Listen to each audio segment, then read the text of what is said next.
David Hogg is now a well-known name in the fight for common sense gun reform in this country. He's been outspoken about the need for change since the mass shooting at his high school in Parkland, Florida, back in February of 2018. And now, as a recent Harvard graduate, he's now in Washington, spearheading the March for Our Lives efforts leading up to the 2024 election. And now he's stepping up his efforts to mobilize young voters with a new PAC he's just launched called Leaders We Deserve. The goal is to elect more young people to state legislatures and to Congress. Our generation refuses to back down. In 2018, we shattered youth voter turnout records. In 2020, we helped power President Biden to victory, and in 2022, we were critical in holding off a Republican-led wave. Now, we're not just voting, we're running for office, and we're winning. I recently met up with David here in Washington to talk about his next chapter and to visit the exact spot he was when he launched into the national spotlight more than 5 years ago.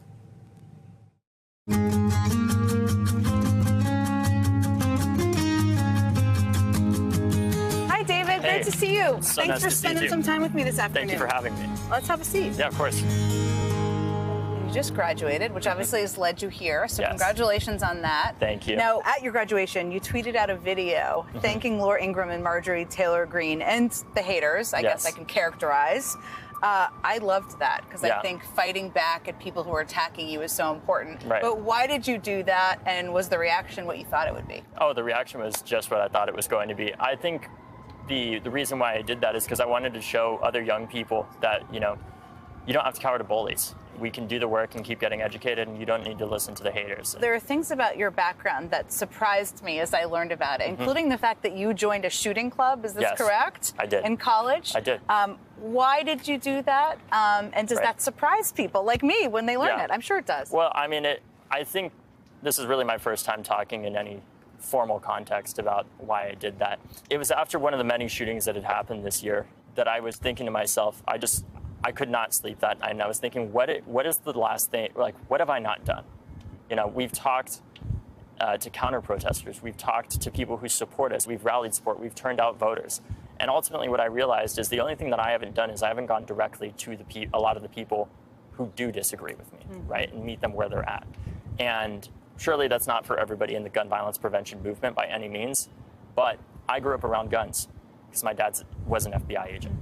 You know, my first time shooting guns was when I was in 4th grade, and I thought, what better way to demonstrate that I understand what I'm talking about here than to go out and learn more about gun safety, talk to gun owners who don't agree with me, and many of whom who do agree with me, right? Because there are gun owners, a lot of them, who do support the stuff that we're talking about here. The U.S. also had its deadliest 6 months of mass killings since 2006. One, how frustrating is that to you? And what do you attribute that to as somebody who's been involved in this movement for several years now? It's very frustrating, extremely frustrating. And I attribute that to, you know, it's not hard to figure out. We've sold 100 million more guns, basically, since 2018. There are over 400 million guns in this country now. If you sell more guns, you're going to have more gun deaths. It's not rocket science, right? I want to ask you, just launched a PAC to elect more young candidates to state legislatures and Congress. It's called Leaders We Deserve.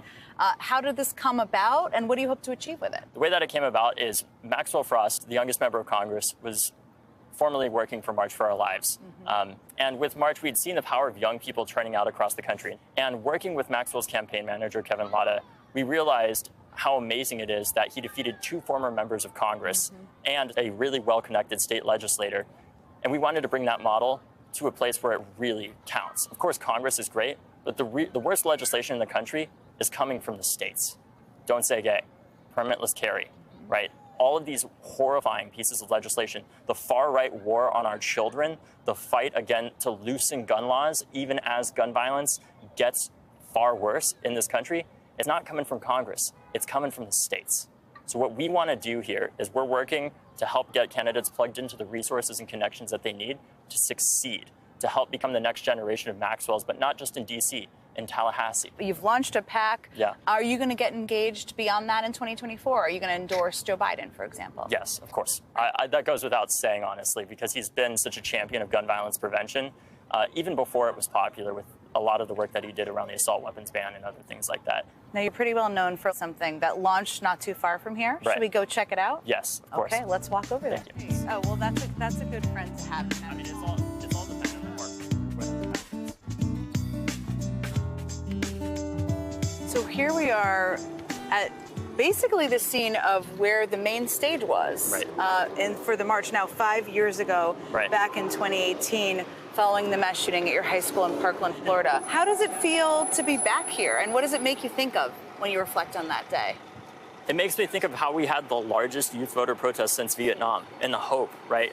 When you were a young person, when I was speaking there, I couldn't see it at the time because I was a young person, obviously. You're still a young person, Right. but yes. But as I've gotten older, I start to understand why it meant so much to people, what we were doing, because it gave them hope, because we were young people that had gone through so much, but we were standing up for something, unlike a lot of the people in the building behind us. We actually stood for something, right? It makes me very hopeful that that happened, but it also is heartbreaking for me to know that despite feeling like we have all this momentum and everything, you know, Congress only changed a little bit by helping fund more gun violence prevention. What do you do for yourself to keep your mental health in check and Yes. prevent your own burnout?